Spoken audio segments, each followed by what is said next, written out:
Assalamualaikum sahabat Takwa. Senang sekali bisa kembali lagi bersama Anda semua. Hari ini kita mau coba menyelami satu ayat Al-Quran yang luar biasa banget. Penuh harapan. Ini sebuah kabar gembira langsung dari Allah CST. Kita akan fokus ke surah Al-Baqarah ayat 25.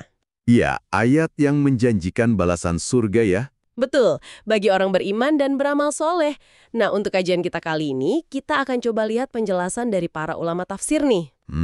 Ada dari kitab-kitab klasik kayak At-Tabari, terus Al-Baghawi, juga Ibnu Abi Hatim. Kita juga akan lihat pandangan sahabat, Ibnu Abbas, Ibnu Mas'ud, dan juga para tabi'in. Lengkap ya rujukannya. Insya Allah. Jadi tujuan kita hari ini, sahabat takwa, kita ingin pahami janji indah ini. Terus merenungkannya, apa sih relevansinya buat kita sekarang di zaman modern ini? Siap nih menjelajahi taman surga lewat ayat ini? Oke, mari kita bedah bareng-bareng. Bismillah. Menarik loh posisi ayat ini. Ayat 25 ini kan munculnya persis ya setelah ayat 23 dan 24. Ayat 23-24 itu isinya tantangan buat orang yang ragu sama Al-Quran. Terus ada ancaman neraka juga. Oh, iya, yang bahan bakarnya manusia dan batu itu ya? Nah, itu dia. Jadi ini salah satu gaya Al-Quran yang khas. Namanya tarhib sama targhib. Jadi ancaman dulu, baru diikuti harapan. Jadi di warning dulu baru dikasih kabar gembira gitu ya? Biar seimbang. Betul sekali. Setelah digambarkan pedihnya neraka, Allah langsung kasih kabar gembira surga. Ayat sebelumnya kan 21-22 itu soal tauhid, menyembah Allah. Terus 23-24 itu meneguhkan kerasulan Nabi Muhammad dan Al-Quran. Nah, ayat 25 ini kayak konsekuensinya gitu. Buat yang menerima dua pilar tadi, iman dan amal soleh, ya ini balasannya, surga. Ya? Wabashiril ladzina amanu wa amilus solihat. Dan sampaikanlah berita gembira kepada mereka yang beriman dan berbuat baik. Nah, perintah Bashir, sampaikan berita gembira ini sebenarnya buat siapa sih? Para ulama jelaskan, perintah ini utamanya memang ke Rasulullah SAW. Tapi nggak terbatas di situ. Ini juga berlaku umum buat siapa aja yang dengar ayat ini, yang punya kemampuan buat menyampaikan. Oh, jadi kita semua punya tugas juga ya? Bisa dibilang begitu, menunjukkan betapa agungnya kabar gembira ini, makanya dianjurkan untuk disebarkan. Kayak hadis tentang orang yang jalan ke masjid di kegelapan itu kan, dikasih kabar gembira juga. Iya, betul. Terus, makna bisyarah itu sendiri gimana? Berita gembira? Itu dari kata basyarah artinya wajah. Jadi, ini kabar yang saking bikin senengnya sampai kelihatan gitu di wajah orang yang dengar. Jadi berseri-seri. Wah, keren ya warnanya. Iya. Walaupun kadang dipakai buat sindiran juga sih, kayak fabashirhum bi'adzabin alim, beri kabar gembira azab pedih. Tapi di ayat ini jelas, maknanya kabar baik. Oke, paham. Nah, targetnya nih, alladzina amanu, orang beriman, dan wa'amilus solihat, yang beramal soleh. Dua-duanya harus ada ya? Betul. Harus sepaket. Amanu itu yang mencakup rukun iman yang 6. Tapi, bukan cuma tahu atau percaya aja loh. Para ulama bilang, harus ada qabul, penerimaan hati, sama idzan, ketundukan total. Jadi benar-benar meresap imannya. Penerimaan dan ketundukan. Berarti bukan iman di KTP aja ya?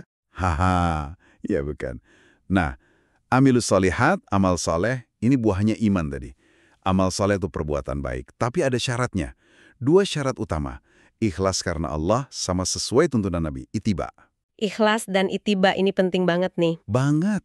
Ada ulama kayak Mu'ad bin Jabal nambahin lagi ada 4 unsurnya, ilmu, niat, sabar, ikhlas. Sahabat Uthman menekankan ikhlasnya. Ibnu Abbas kasih contoh amal soleh ya kayak dikir, atau amal umum antara hamba sama Robnya. Jadi iman yang merasuk dan amal yang berkualitas. Itu kuncinya ya, satu kesatuan. Baru deh dapat janji berikutnya. Annalahum jannatin tajri min tahtihal anhar. Bahwa bagi mereka ada surga-surga yang mengalir sungai-sungai di bawahnya. Kenapa jannatin? Pakai bentuk jamak, surga-surga. Nah, ini menunjukkan kalau surga itu nggak cuma satu level atau satu tempat aja, tapi banyak, bertingkat-tingkat. Tergantung derajat amalan penghuninya nanti. Kayak di hadits Harithah bin Suraqah yang syahid di Badar itu, Rasulullah bilang ke ibunya, surga itu jinan, kathirah, banyak banget. Dan Harithah dapat Firdaus al-A'la yang tertinggi. Masya Allah. Secara bahasa juga, jannah itu kan artinya kebun yang rimbun, ketutup pohon gitu. Jadi keindahannya luar biasa. Jadi termotivasi nih buat ngejar tingkatan tertinggi. Terus gambarannya gimana sih surga itu? Ada bocoran dari hadis atau penjelasan ulama? Wah, kalau digambarkan detail itu melampaui bayangan kita, sahabat takwa. Tapi ringkasnya nih ya, ada hadis riwayat Imam Ahmad, Tirmidzi, disebutkan bangunannya itu dari bata emas sama perak, selang-seling gitu. Terus kerikilnya itu mutiara sama yakut. Wow. Perkat bangunannya kayak semennya gitu ya, itu dari minyak misk yang wanginya luar biasa. Tanahnya kayak za'faran. Penghuninya kekal muda, bajunya nggak pernah lusuh. Pokoknya kata Nabi, sejengkal tanah di surga itu lebih baik dari dunia dan seisinya. Subhanallah. Emas, perak, mutiara, misk, za'faran, disebut semua yang terbaik di dunia ya, buat kasih gambaran aja. Iya, padahal aslinya pasti jauh lebih dahsyat. Nah, terus soal sungai-sungai yang mengalir di bawahnya, itu di bawah tanah maksudnya? Oh bukan, para mufassir kayak Qatada, Mujahid, itu jelaskan maksudnya mengalir di bawah pepohonan sama istana-istana surga. Jadi bayangin aja pemandangannya. Sungai jernih mengalir di antara taman sama bangunan megah. Indah banget pasti. Oke, jadi bagian dari pemandangan ya? Betul. Dan ngalirnya itu istimewa. Kata Masruk, terus ada hadis riwayat Anas juga, sungainya itu ngalir tanpa perlu parit atau tanggul. Ghairu ukhdud. Wah, bisa diatur sesuka hati dong. Kurang lebih begitu. Sumbernya katanya dari surga Adn. Jenisnya juga macam-macam. Di surah Muhammad ayat 15 kan disebut tuh. Ada sungai air jernih, sungai susu yang nggak berubah rasanya, sungai khamr yang lezat dan nggak bikin mabuk, sama sungai madu murni. Lengkap banget ya minumannya, susu, khamr, madu. Kenikmatan yang sempurna. Oke, kita lanjut ke bagian ini nih yang sering bikin penasaran. Kullama ruziqu minha min thamaratin rizqan, qalu hadha alladhi ruziqna min qablu. Tiap dikasih rezeki buah, mereka bilang, wah ini kan yang dulu pernah dikasih ke kita. Min qablu dahulu itu kapan maksudnya? Kok buahnya sama? Nah, ini memang detail yang menarik.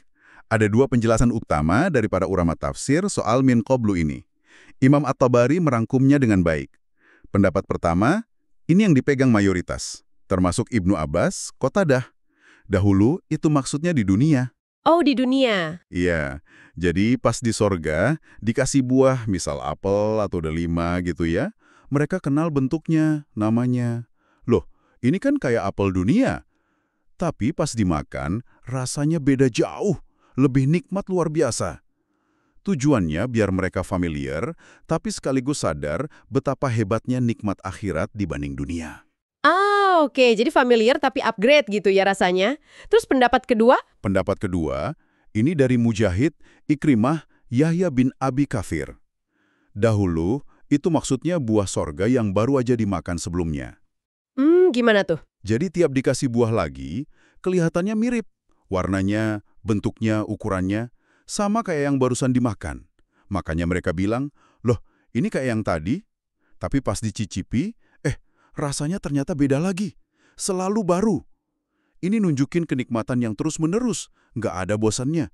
Bahkan kata Masruk, buah sorga kalau dipetik langsung tumbuh lagi yang sama persis. Waduh, ya keren sih penjelasannya. Intinya nggak ada rasa bosen ya. Entah familiar, tapi rasa baru, atau mirip, tapi rasa beda terus. Kenikmatan berkelanjutan. Tepat sekali. Dan ini nyambung sama kalimat berikutnya. Wa utu bihi mutasyabiha. Mereka diberi buah-buahan yang serupa. Nah, mutasyabih serupa ini maksudnya gimana? Memperkuat yang tadi ya? Ya, betul. Tafsirannya sejalan. Pertama, yang paling umum, serupa rupa dan warnanya, tapi beda rasanya. Ini pendapat Ibnu Abbas, Mujahid, mayoritas ulama lah. Ada riwayat dari Yahya bin Abi Kathir, nanti pelayan surga bilang, makanlah, warnanya emang sama, tapi rasanya beda kok. Oke. Kedua, bisa juga artinya serupa kualitasnya. Semuanya pilihan terbaik. Nggak ada yang jelek, nggak ada yang cacat. Semuanya grade A++, kata Hasan Al-Basri. Sip.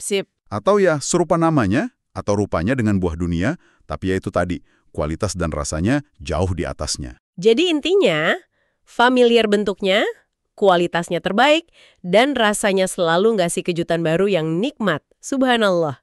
Nah, selain makanan, ada lagi nih kenikmatan lain.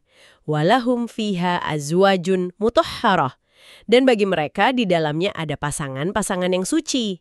Siapa azwaj ini? Azwaj itu artinya pasangan. Ini bisa mencakup bidadari surga, hurun in, yang memang Allah ciptakan khusus untuk penghuni surga, tapi juga bisa berarti pasangan kita di dunia, suami atau istri. Kalau sama-sama masuk surga, bakal ketemu lagi dalam kondisi sempurna. Jumlahnya juga disebut banyak, minimal 2, bahkan ada riwayat 70-72, menunjukkan kelimpahan nikmat aja. Oke, jadi bisa bidadari, bisa juga pasangan dunia kita ya. Lalu sifatnya mutahharah, suci. Suci kayak gimana ini? Nah, ini kesucian yang total sahabat takwa, lahir dan batin. Secara fisik nih, para ulama kayak Ibnu Mas'ud, Mujahid, Qatada, jelasin mereka itu suci dari semua hal yang mungkin dianggap kurang nyaman di dunia. Nggak haid, nggak nifas, nggak buang air kecil, nggak buang air besar, nggak ada dahak, nggak ada ingus, bersih total. Wow, bersih banget ya. Iya, bahkan katanya sisa makanan mereka itu keluarnya jadi keringat tapi wanginya kayak misk. Masya Allah. Terus kesucian batinnya? Nah, ini juga penting. Hati mereka suci dari sifat-sifat jelek. Nggak ada iri, dengki, marah-marah nggak jelas, akhlak tercela lainnya. Jiwanya bersih, penuh kasih sayang.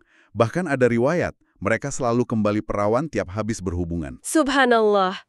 Kesucian fisik dan hati yang sempurna idaman banget ya. Dan yang terakhir, ini mungkin puncak dari semuanya ya. Wahum fiha khalidun. Dan mereka kekal di dalamnya. Apa artinya kekal ini? Ini dia penyempurna kebahagiaan surga. Khalidun itu artinya menetap selamanya, abadi. Gak bakal mati lagi, gak bakal tua, gak bakal sakit, dan yang penting gak bakal dikeluarin dari surga. Selamanya di sana. Jadi nggak ada rasa cemas nikmatnya bakal hilang ya? Sama sekali nggak ada. Ini yang bikin nikmat surga jadi sempurna. Ada hadits sahih kan, riwayat Bukhari Muslim, tentang kematian nanti yang wujudnya kayak domba jantan. Terus disembelih, lalu ada seruan, wahai penduduk surga, kekalah kalian, gak ada kematian lagi. Sebaliknya buat penduduk neraka. Iya, pernah dengar hadis itu. Menegaskan banget ya? Betul. Dan keyakinan akan kekalnya surga dan neraka ini adalah akidah Ahlus Sunnah wal Jamaah. Banyak ayat tegas soal ini di Al-Quran. Alhamdulillah, kebahagiaan abadi tanpa akhir, jaminan yang luar biasa. Nah, sahabat takwa, setelah kita dengerin semua gambaran indah dari ayat 25 Al-Baqarah ini, rasanya penting banget buat kita renungkan ya. Apa sih pelajaran utama yang bisa kita ambil buat hidup kita sekarang? Oh, banyak banget pastinya. Yang pertama, jelas ya, ini jadi motivasi paling kuat. Kalau lagi ngerasa berat hidup di dunia, lagi banyak ujian, ingat janji surga ini. Bisa jadi semacam booster semangat buat terus jaga iman, terus istiqomah beramal soleh. Bener banget, jadi penyemangat ya. Iya. Kedua, pentingnya keseimbangan antara khauf sama raja. Tadi kan ayat sebelumnya ngingetin neraka. Terus ayat ini ngasih harapan surga. Ini ngajarin kita ibadah itu jangan cuma karena takut disiksa, tapi juga karena rindu sama rahmat Allah, pengen dapat karunia-Nya. Seimbang antara takut dan harap. Oke, apalagi? Ketiga, ada penekanan soal kualitas iman dan amal. Tadi kan disebut syaratnya iman itu qabul dan itzan. Amal itu ikhlas dan ittiba. Ini artinya surga itu bukan buat iman yang biasa-biasa aja, atau amal yang asal jadi. Harus berkualitas. Jadi kita terdorong buat terus perbaiki diri, perbaiki ibadah kita. Jadi nggak cuma kuantitas, tapi kualitas yang utama ya? Betul. Keempat, ayat ini bantu kita buat meluruskan cara pandang kita ke dunia. Seenak-enaknya dunia, sehebat-hebatnya dunia, itu cuma sementara, fana. Banyak kurangnya juga. Kenikmatan akhirat itulah yang asli, yang abadi. Jadi jangan sampai kita terlalu silau sama dunia, sampai lupa tujuan akhir kita. 4 poin penting nih. Motivasi, keseimbangan takut harap, fokus kualitas amal, sama perspektif yang benar soal dunia. Mungkin bisa nambahin juga kali ya, gambaran surga ini bikin kita jadi lebih bersyukur sama nikmat dunia yang Allah kasih, walaupun mirip tapi nggak sama. Terus gambaran pasangan yang mutahharah tadi bisa jadi inspirasi buat bangun hubungan keluarga yang harmonis di dunia. Saling jaga kesucian lahir batin, jauhi sifat jelek. Gimana, Sam? Wah, setuju banget. Itu melengkapi refleksi kita dengan sangat baik. Jadi ada aspek syukurnya, ada aspek relasi sosialnya juga. Mantap. Nah, ngomongin soal harapan surga yang ngasih kekuatan, jadi ingat kisah nyata yang tadi sempat kita singgung sedikit ya. Sahabat Haritsah bin Suroko. Ah, iya. Kisah yang menyentuh itu ya? Betul, beliau kan syahid di Perang Badar, kena panah nyasar pas lagi minum. Ibunya, Ummu Haritsah, sedih banget. Beliau datang ke Rasulullah SAW, bilang kurang lebih, "Ya Rasulullah, engkau tahu kan aku sayang banget sama Haritsah. Kalau dia di surga, aku sabar. Tapi kalau enggak, wah engkau lihat deh sedihku nanti." Ungkapan seorang ibu ya? Iya, terus jawaban Rasulullah SAW itu luar biasa menenangkan. Beliau bilang, "Wahai Ummu Haritsah, jangan bersedih. Syurga itu bukan cuma satu, tapi banyak. Jinanun kathiroh. Dan sungguh, putramu itu sudah dapat Al-Firdaus Al-A'la, surga yang paling tinggi." Masya Allah. Langsung ditenangkan dengan jaminan tempat terbaik ya? Betul, ini nunjukin gimana keyakinan akan janji sorga itu bisa jadi sumber kekuatan yang luar biasa buat para sahabat. Bisa bikin sabar menghadapi ujian seberat apapun. Alhamdulillah sahabat Aqwa, rasanya perjalanan kita menyelami surah Al-Baqarah ayat 25 ini benar-benar membangkitkan harapan ya. Semoga gambaran sorga yang indah tadi bisa nempel di hati kita, jadi pendorong semangat buat terus memperbaiki iman dan memperbanyak amal soleh kita. Amin. Ingat terus ya, sahabat Aqwa, janji Allah itu pasti benar. Surga itu nyata, disiapkan buat hambanya yang taat. Jadi jangan pernah putus asa dari rahmat Allah.